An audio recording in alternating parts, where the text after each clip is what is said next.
Hello, my friend. Welcome back. This week is Bruce Lee week. Bruce Lee will be 85 years. His life, his legacy, and the lesson of the dragon we all want to learn. So we celebrate the life of one of the greatest martial artists who ever lived. Bruce Lee, my Sisok, my uncle. He's born on November the 27th, 1940 in San Francisco, the year of the dragon. He would have turned 85 years old this week. He was more than a fighter. He was a thinker, a philosopher, a creator. I think he's also a visionary and a bridge between the East and the West. So in this special tribute, I will share the story of Bruce Lee's journey from a restless boy in Hong Kong to an immortal legend who changed the world of martial arts forever. The early years, Bruce Lee's story began with movement as a child actor. His father is a famous opera singer in Hong Kong. In the film industry, he learned to express emotion through motion. That's why I think that's why he can express himself on the movie so good, because he had done it before when he was a kid. But he has had a fiery temper and has often in street fight. To discipline him, his parents sent him to train Wing Chun under Grandmaster Yip Man. That decision changed everything. So under Yip Man, Bruce learned not only techniques, but structure, calmness, and awareness. He studied Siu Lim Tao, Cham Kyu, and Chi Sao, understanding how sensitivity and timing can overcome brute strength. That foundation became the seed of his entire martial arts philosophy. It's great. So at 18, Bruce returned to America because he was born in San Francisco. So he went and claimed his American citizenship and also to finish his education. Well, like everyone who go to a foreign country are poor, right? He worked in restaurants, taught martial arts, and enrolled at the University of Washington studying philosophy. This is where Bruce's mind began to expand. I think he studied philosophy. That's what made him so different. He questioned the rigidity of traditional system, but not to reject them, but to understand them. He said, the youthfulness of a cup is in its emptiness. He began teaching a practical version of Wing Chun mixed with his own ideas called Chun Fan Kung Fu. That foundation of what would later become Jeet Kune Do, the art of the intercepting fist. So he taught people from all backgrounds, breaking racial and cultural barriers long before Hollywood accepted any Asian heroes. In fact, he was rejected. That's why I think he went to Hong Kong for being Asians. So he's a philosopher, emotion. I think Bruce Lee was a martial artist first, but his heart was not of a philosopher. He read over 2,000 books on philosophy and psychology and combat theory of different arts. He once said martial arts are ultimately self-knowledge. A punch is not just a punch, it's an expression of your being. So he rejected the imitation and encouraged creativity. This thinking led him to create Jeet Kune Do, the way of the intercepting fist.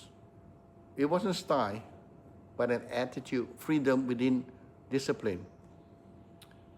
I think he's a visionary. He told his students, absorb what is useful, discard what is useless, and add what is uniquely your own. That line became the heart of modern martial art philosophy. So he broke barrier in Hollywood, but he tried to break into Hollywood.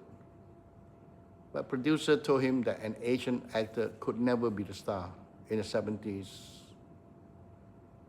He was offered only small parts like Kedo in the Green Hornet.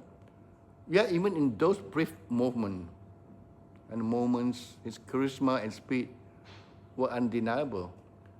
He later said, I refuse to just be a stereotype. I will be myself. When Hollywood doors closed, he returned to Hong Kong. And that's where his destiny awaited. In just a few short years, he made 4 movies that shook the world. The Big Force, Fist of Fury, Way of the Dragon, and finally Enter the Dragon. Through film, he taught discipline, courage, and philosophy to millions without preaching a single word. That's amazing. I was one of his great fan, right? In fact, because of Bruce Lee, my martial arts shop, became one of the best. I had the best time. I have to thank him.